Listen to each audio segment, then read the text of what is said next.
Hello, I'm Joshua Unruh, your superhero scholar.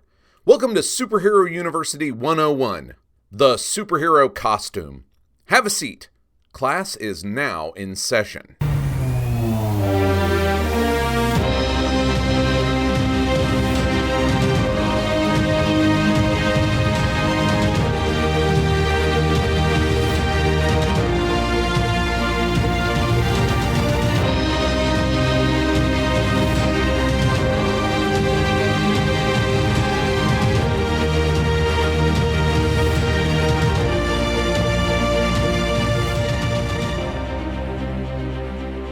Recently, a listener of my Marvel Cinematic Universe podcast, Listen Up A-Holes, mentioned that superhero costumes don't mean anything to her. All superheroes look alike to me, she actually said. Well, Anya, this session of Superhero University is for you. First, let's get this out of the way up front. Secret identities are integral to the concept of superheroes. The only reason the MCU is getting away with acting otherwise is because they happen to start with 3 characters who don't have much use for secret identities. I do think it's going to cost them something eventually, but we'll deal with that in the future. Regardless, a secret identity is only half the puzzle. After all, Zorro, the Scarlet Pimpernel, the Shadow, and many others hid their identity in order to seek justice, and they existed before there were superheroes. The other half of the puzzle is the colorful costumed identity. That's the thing that sets superheroes apart from demigods, mystery men, secret agents, and everything else that came before them. Superman's blue tights and red cape weren't the only thing that created the genre, but they're one of the most fundamental.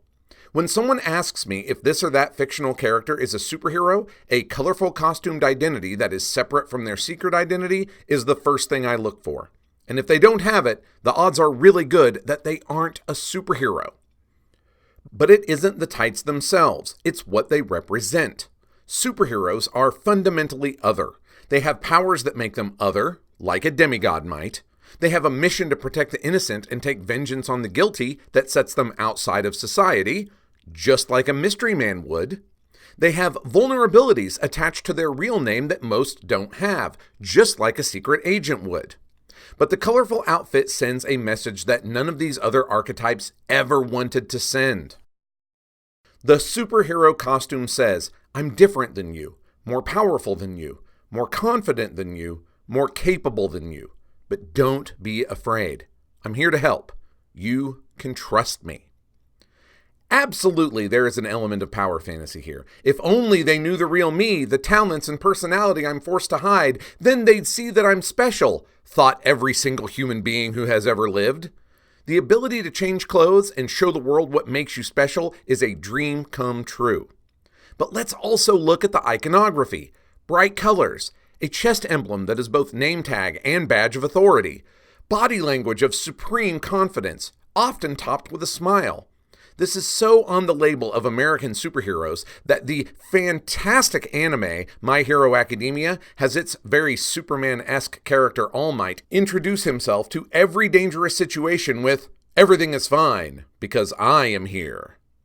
And it gives me shivers every time. And that is why the costumed identity is one of the most fundamental aspects of a superhero character, possibly the most fundamental. Superman is a creation cobbled together from a host of other fictional parts, but the costume is the wrapping that holds it all together and makes it different than anything that had come before. That is why the costume is so important. And now, on to the business of all superheroes looking alike. First of all, how dare you? And second of all, how dare you? I mean, I'm going to assume that Anya, who is a lovely and brilliant person, just hasn't thought about it that much. Which is why I'm doing this episode. But honestly, how dare you? Okay, enough kidding around. Let's start with the guy who kicked this whole thing off, Superman. I've already mentioned why the colorful tights and chest emblem were a big deal, but the reason he looks the way he does is absolutely a fantastic piece of trivia, especially when you consider that he becomes the template for all other superhero costumes. Everything that comes after him is in response to him. Now, it's hard for us to believe in 2018, but fitness hasn't always been a focus of American life. The idea of bodybuilding was basically invented in the 1920s, and it started with the circus strongman. These men wore uniforms of sorts, bare chest and arms with trunks held up by a wide belt, and then strapped sandals up the calf as their only leg and foot covering. If you find a picture of the image, you'll realize quickly that Siegel and Schuster, the creators of Superman, simply colored the bare areas in blue, including in between the straps on the sandals, at least on the first draft of Superman's costume. Then they made the trunks and the straps red. They added the cape so that it could snap straight behind the Man of Steel when he jumped and later flew, demonstrating dramatic movement even on a still page. I've even heard it said that they added the cape so that you would know for certain that he was jumping or flying and not simply falling to his death. What's more, if you take a look at the way capes had been used before Superman, his doesn't look anything like the other ones. When you look at military costumes that integrate them, so many of them are off the shoulder or half capes, something more like Captain Marvel would wear, who we'll talk about shortly. Basically, I'm saying to you that Superman not only made a cape fashionable, but invented the style of cape that we now think of as a cape. Regardless, anyone at the time would have realized instantly that Superman was incredibly powerful just from the outfit. But the brazen colors, cape, and chest emblem would also have told them that this was no mere circus performer, even before they saw him heft a car over his head. And then the smile and confident posture, he was here to help. You could just tell by looking. Now, for the first big reaction against type. Batman came along within a year of Superman, so it's still early in defining a superhero. That means the circus performer aspects are still firmly in place, but with darker colors and a bat motif worked throughout. But already we're turning the volume up on some aspects and down on others. The cape is now a thing meant to work best in stationary silhouette rather than in motion. The chest emblem is almost vestigial. Also, in the early days, the Dark Knight carried a gun. So from his clothes, we know that he's in the mold of Superman, but also very different, darker, more frightening, and willing to use a bullet rather than let one bounce off his chest. Our first big reaction towards type is Captain Marvel, these days known better as Shazam. He's clearly influenced heavily by Superman, but also with some very notable departures. The full bodysuit, the cape, the chest emblem, all those things scream superhero. But his swashbuckler boots and side cape suggest something a bit more whimsical, which is what you would expect for a story about a young boy who meets a wizard and then is able to turn himself into a superhero with a magic word. Shortly, we've got another hero with a militaristic name, Captain America. We're solidifying that one way for superheroes to get their authority across is with rank. Bestowed from where? It doesn't matter, at least not as much as the name. And we also see Captain America adapting the badge that is the American flag. The tights are there, so is the chest emblem. The cape is gone, but we've added chainmail under the tights, swashbuckler boots and gloves, and a shield. He's a superhero, but he's also a knight who only protects, never attacks, and all in the name of America. One more Golden Age hero before we jump ahead. Wonder Woman is also clothed in the stars and stripes. There was a war on, after all, but she's feminized the look with a skirt and bustier. She's also added bullet-repelling bracelets and a golden lasso that forced anyone tied up in it to submit to her will. This is a whole other episode, but just know that William Moulton Marston, the man who created Wonder Woman, had some very interesting ideas about gender roles, and this was reflected both in his home life and in Wonder Woman's outfit. Okay, big jump in time from the Golden Age to the Marvel Age. And let's talk about Marvel's flagship character, Spider-Man. A lot of years have gone by, and a lot of thought has been put into deciding what it looks like when you're a superhero.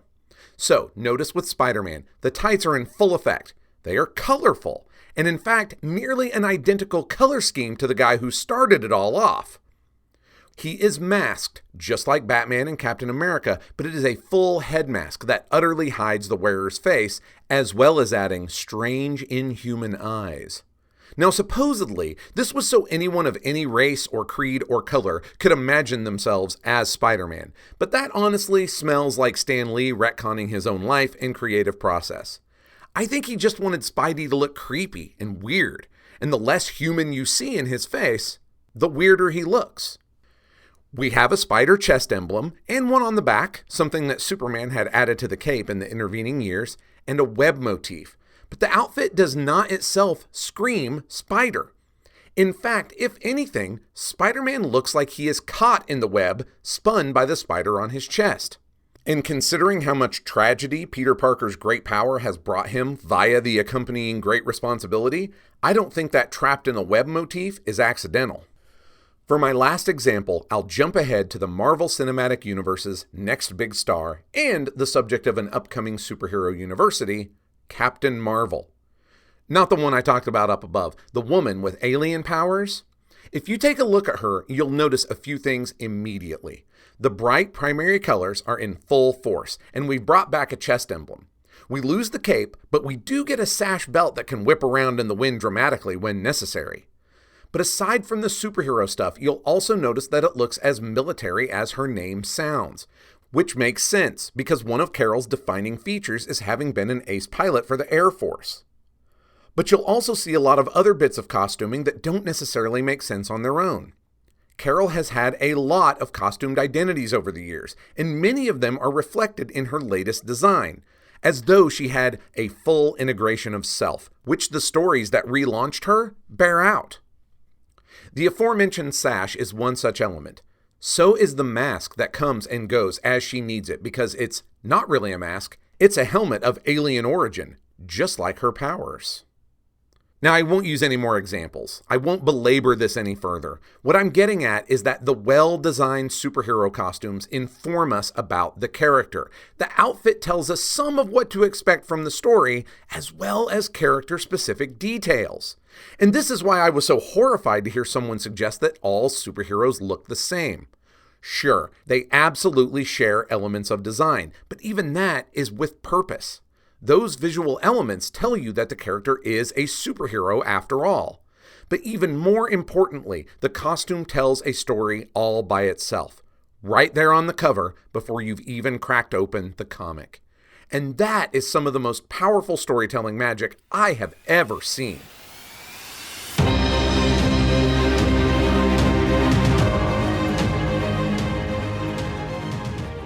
And that brings us to the end of this session of Superhero University. If you are unfamiliar with any of these characters' costumes, check for links where you can get a peek in the show notes. If you have any questions or comments, I'm most active on Twitter, where you can find me easily enough at Joshua Unruh. Remember that Superhero University is a Pulp Diction Productions program and is 100% supported by listeners just like you. To find out how you can keep this and our other shows in production, check out patreon.com/pulpdictionproductions.